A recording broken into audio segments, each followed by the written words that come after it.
Hey, good afternoon, movie fans. I'm here with George Thomas. I'm Clint O'Connor. We're here to talk about the Oscars. You can read about it in today's Pulse magazine, in the Akron Beacon Journal, or check ohio.com/entertainment. Also, we'll have a bunch of predictions and other things coming Sunday in the paper and on ohio.com later today. So let's get right to it. Animated feature. George, what do you think? What do I think? Spider-Man, all day, all night. Okay. Although I enjoyed Wreck-It Ralph 2, they will shorten the title, Wreck-It Ralph 2. I enjoyed parts of The Incredible, but I'm relieved that no Disney film will likely win the Academy Award this year. I'm sorry, I'm tired of it. I understand. I'm partial to Isle of Dogs myself, but I like Wes Anderson. Yeah, exactly. And you have to be a special kind of person to really like Wes Anderson. Thank you very much. Clint is a very special kind of person. I appreciate his acumen on everything, but it's like, that's a taste I never developed. And that particular film bored me. Okay. And so you're calling it for Spider-Man? I'm calling it for Spider-Man, okay. Absolutely. Best Supporting Actress, what do you think? Regina King, all day, all night again. You know what? I agree. This one... If Beale Street could talk. Yeah. She plays the mom of the woman who's pregnant.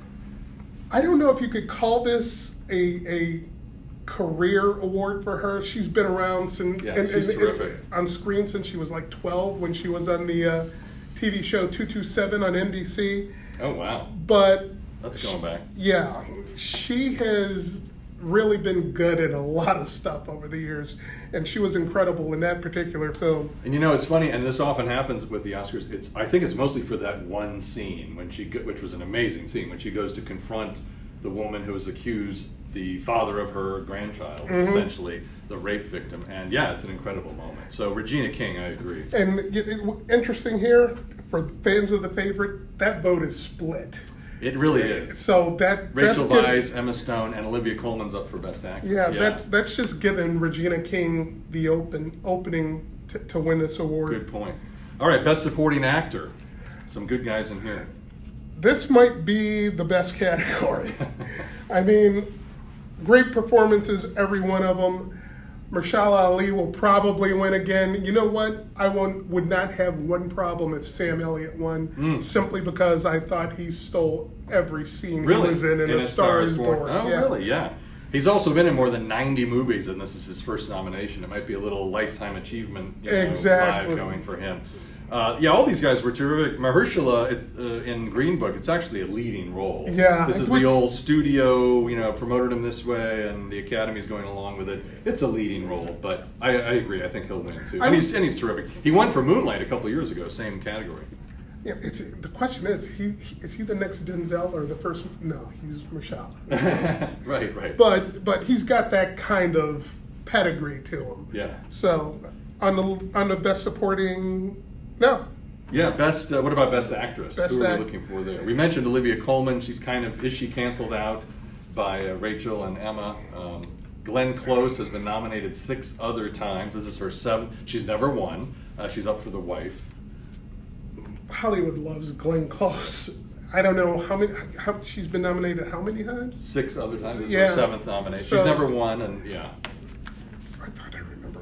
Boy, am I getting old. I thought she won one. Yeah, you would think. Yeah. Well, she's wonderful. My only nick against that is I just thought The Wife was so dreary and depressing, the film. She's terrific, but I just can't get that enthusiastic about it. Well, it wouldn't be the first time the Academy awarded the performance while not liking a particular film. So that could happen here. I would really love to see Melissa McCarthy win. She was wonderful. Because she went out of her comfort zone. She's a physical comedy actor. Right. Brilliant timing, takes chances in comedic films. But here she really goes out of the box in this role. So I agree, and she really inhabited this part of Lee Israel, an author who turned forger in the early 1990s in New York, and she did. I thought she was wonderful. Okay, Best Actor. I have no problem with any guy in this category. Christian Bale versus Rami Malek, apparently. Give it to Viggo, please. I'm sorry, I've always been a Viggo Mortensen fan. Yeah. That aside, it's probably going to Rami Malek. Again, the movie wasn't great. I don't get how it wins a Golden Globe for Best what's a dramatic pick? Yeah. It wins a Globe for that. Right. I was baffled by that. So another case of them rewarding the performance without actually rewarding the film, although in this case, the nomination for Best Picture was reward enough, I think. I agree. Well, Bale did the typically the Academy rewards this. He played a real person. He gained a ton of weight. He hides behind prosthetics and an accent as Dick Cheney in Vice. And typically it's like, oh, Best Actor, no problem. Except Rami Malek's been winning every other award, the SAG, the BAFTA, etc. So I think it's going to be very close. I think Bale is still going to win by a whisker, but we'll see. And he would deserve it. I mean, that's a tremendous performance in a film that's far more critically lauded than I thought it should be. Yeah. Very uneven, and it's like, I liked it more than you. I remember that. Yeah, we saw it the same day. Is that the day of the projector problem? We did the projector. That might have had something to do with it. We waited 3 hours. All right, moving along to the big one, Best Picture. Here we go. There's 8 films up for Best Picture. Roma and The Favorite are tied with the most nominations overall with 10. Roma's been winning awards all over the place, and. Anyway, there's 8 films up for Best Picture. What say you, George Thomas? Can we we'll concede. I'd rather see Spike Lee win Best Director, but give Alfonso Cuarón Best Director and give Black Klansman Best Picture. That would be cool. And I would be happy with that. And Spike Lee should have been nominated for Best Director for many films, let alone win one. But this is his first nod for Best Director. It's his best work since Malcolm X. Pretty much, but that aside, Roma, I can see more than one painting when I walk around an art museum for 2 hours and 15 minutes. And that's what this, and I saw it in a theater. Yeah. So I as beautiful as it is, I felt as if I was being held captive for that amount of time. It's beautifully shot. He's telling a very personal story about this maid's life.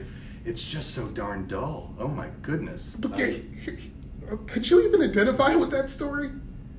Me personally? Yeah. Who identifies with that story? I don't know. It's like, I'm sorry, my family was the help. So it's like, I can't identify with your story about your maid and what she's going through. I really can't. Told from your perspective, I don't get it. Well, and do you think it's going to win Best Picture, Roma? No, probably. I'm going out on a limb. I'm going to say Black Panther takes Best Picture. I think the Academy is finally going to say, okay, Marvel, you've been ruling the film industry for 10 years. It's like the third Lord of the Rings. We're just finally going to give it to you, a popular, commercially successful film. Also, killer cast, and a really good film. You're picking Black Panther? I'm going Black Panther, I am. Really? We'll talk that night when Roma wins. You're the first. I'll take Black Klansman. Okay. Although I think Roma's going to win, I want to see Black Klansman win simply because Spike Lee should have had an Oscar for Do the Right Thing in 1989. We're going back 30 years for that. Great film. I'll take Black Panther. Right. I will. I'd celebrate that. Anything but Roma. All right, we'll end on that note. Look for these stories in the Beacon Journal and also on Ohio.com. The Oscars are Sunday night, 8 o'clock ABC. We'll both be live tweeting, I think.